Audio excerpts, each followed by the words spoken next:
ئەم هەفتەیە هەفتەی موچە و نەوتە. هەموو شتێک دەربارەی نەوت و موچە و 120 میلیارەکە. پێدەچێت شاندێکی هەرێم بچنەوە بەغدا. بڕیارە ئەم هەفتەیە هەفتەی یەکلابوونەوەی هەناردەی نەوت و پرسی خەرجکردنی موچەی مانگی 6 و ڕادەستکردنی 120 میلیارەکە بێت.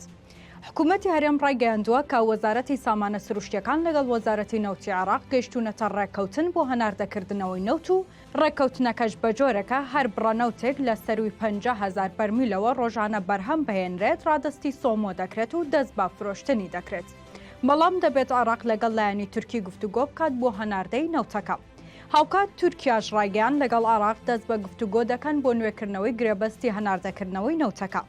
بەم پێش بێت ڕۆژانە سەر و 100,000 بەرمیل نەوت لە سۆمەوە دەست بە هەناردەکردنەوەی دەکرێت کە ئەگەر گرفت لە بەردەمیدا دروست نەبێت ئەم هەفتەیە دەبێت نەوتەکە بگاتە ناو بۆریەکە و تا مانگی داهاتوش هەناردەی نەوتەکە بۆ سەر و 200,000 بەرمیل زیاد بکات.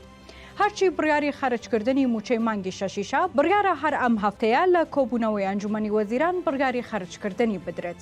حکوومەتی هەرێم ئامادەیە هەمان ڕۆژ بڕی 120 میلیارد دینارەکە بخاتە سەر هەژماری بانکی بەغدا.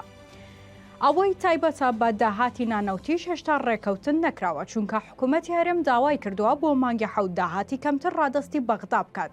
بەڵام پێناچێت ئەمە ڕێگر بێت لە خەرجکردنی موچەی مانگی 6 چونکە داواکە پەیوەندی بە موچەی ئەو مانگەوە نییە.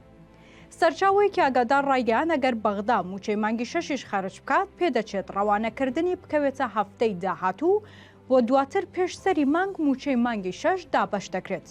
وتیشی پێدەچێت ئەم هەفتەیە شاندێکی دیکەی هەرێم بچنەوە بەغدا بۆ بابەتی میزان مراجعەی مانگی 7.